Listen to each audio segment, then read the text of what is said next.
Before we end our service, guys, I do want to mention one last thing, okay? Before we head off to SquadCon next week, I want to give you guys, I want to take a few more minutes of your time at the end of our service here to give you guys a very, very big update, a very, very important one.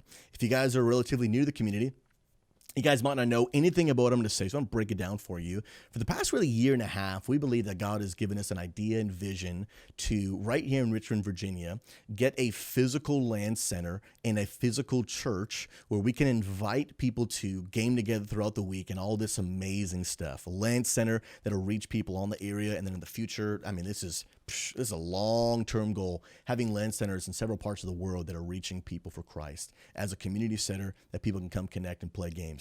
And if you're relatively new, you don't know that back in April, we had actually raised $26,000 to be able to purchase just a piece of land that we could in the future continue to raise more and actually build a land center on. And I want to give you guys an update on what's going on with that, because I know that it's been several months and not many people have really heard too much. And if you weren't here for my message, The Road to Resistance, you didn't get a chance to hear all the complications of everything that we are running into and that's happening. Hey, I want to show you that right now we're in conversations with the bank, in conversations with the realtor. The land is still available and we're still making moves to get it, but we have not yet acquired the land, and here is why. After we raised the money and after started the process of actually getting the land, if you've heard the story, you remember us running into an issue with our parent church that we were partnered with, that because they were trying to buy land and we were trying to buy land, both organizations could not buy land at the same time. So after 3 years of having a church, we had actually been able to really achieve a level where we were able to actually become on our own and be our own independent church, which we thank God for. The issue with that some of you might not understand is that after we raised all the money, after we did all that, there is an issue with essentially restarting an organization.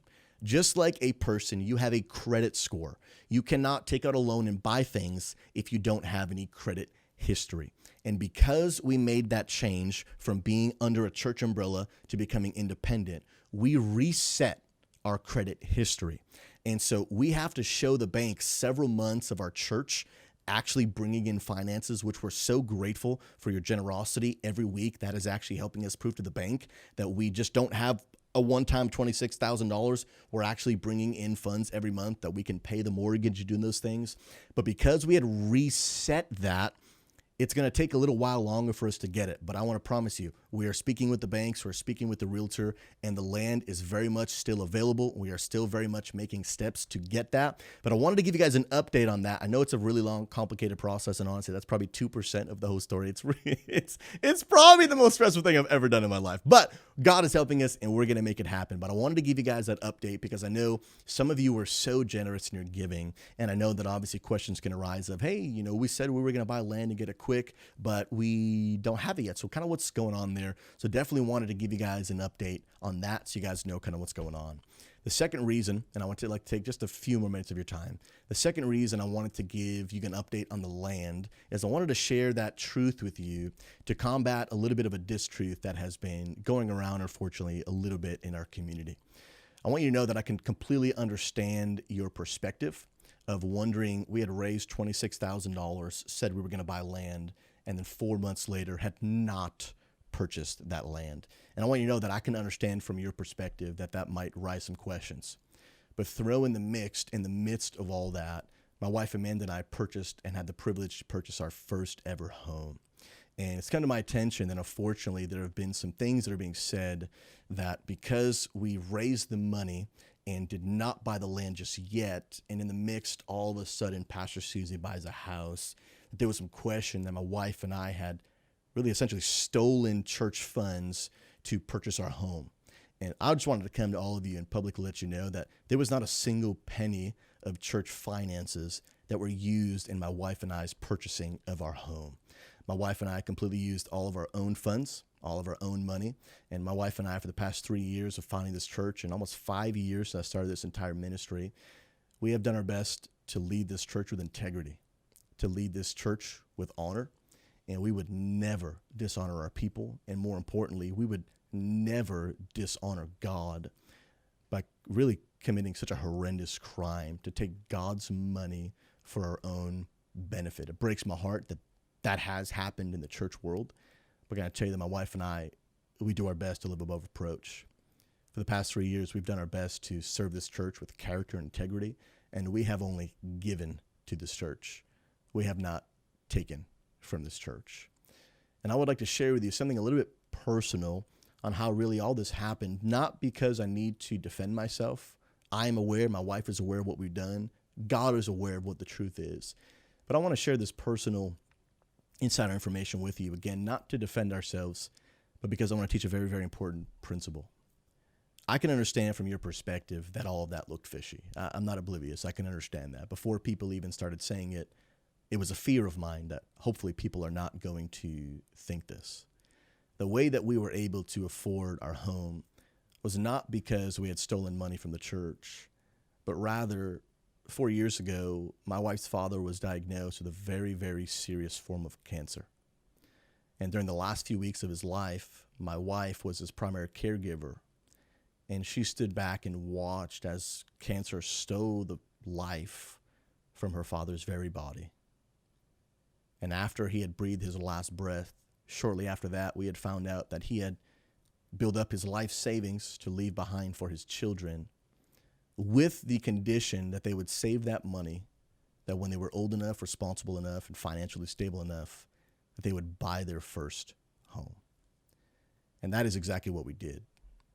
That is how my wife and I bought our first home, and I am in no way, shape, or form obligated to share that kind of information with anybody except for my wife. The reason that I share that with you is I want to teach a very, very important principle that, if not corrected, will infect, will disease, and could destroy our church. And it is the principle of judging, gossiping, and talking about each other behind each other's back. I want you to know that I'm not angry. I'm not upset. I love this church, and I love our people. If I thought that getting hurt by our own people was never going to happen, I would be a fool. But I want you to know the truth, that judging one another, whether it's me or someone else, is exactly what the church, exactly what the world thinks that we do, which is the very reason that people don't want to be a church. And when we judge one another, when we speak about one another in such a way, we only prove the world right. I have to be honest with you, and it breaks my heart that I wanted to share this truth last week because it had come to my attention and wanted to address it immediately. But then we were featured in Kotaku.com, a non-Christian gaming website, one of the largest in the entire world. And I had to deliberately not share that truth last week, because if I had done so, I would have only showed all those first-time guests that every negative thing that you think about church is true. And I would challenge you and encourage you in the name of Jesus to love one another, to be the people that speak with integrity, to be the people that will not speak about each other behind each other's back, but be people that give each other the benefit of the doubt, that love one another, and that serve one another. This is the family of God. This is what church is meant to be. We love one another. We give each other the benefit of the doubt. And even if we have doubts, we don't speak about them. And if we do, we speak about them directly with that person. And so to those of you that brought this to our attention, who were saying, hey, you know, PastorSouzy and Amanda, we don't think this is going on, but I need you to know that there are people that are thinking this, and you might want to say something. To those people, I want to say thank you. To those people that were the ones that were saying this about my wife and I, we don't actually know who you are. I will not tell you that it's okay, because it's not. But I will tell you that you are forgiven, that you are loved. And my wife and I started this church. We signed up to serve people. We signed up to love people, no matter the consequence, no matter what. And I want you to know that even if you were a part of this back-talking, that my wife and I count it as a privilege to serve you.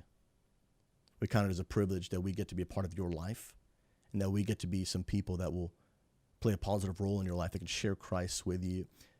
And I only wish that I knew who you were so that I could hop on a Discord call with you and tell you that I do love you, that you're forgiven, and then challenge you that we can be better, that we can be the kind of church that represents Christ well, the kind of church that reaches people, the kind of church that people want to be a part of, the kind of church that isn't what everyone thinks it's already like. And I would challenge you, encourage you, that whether it's about me or anyone else in our church, let's be better. Let's love one another, and let's serve one another as we continue to be the body of Christ that changes the world.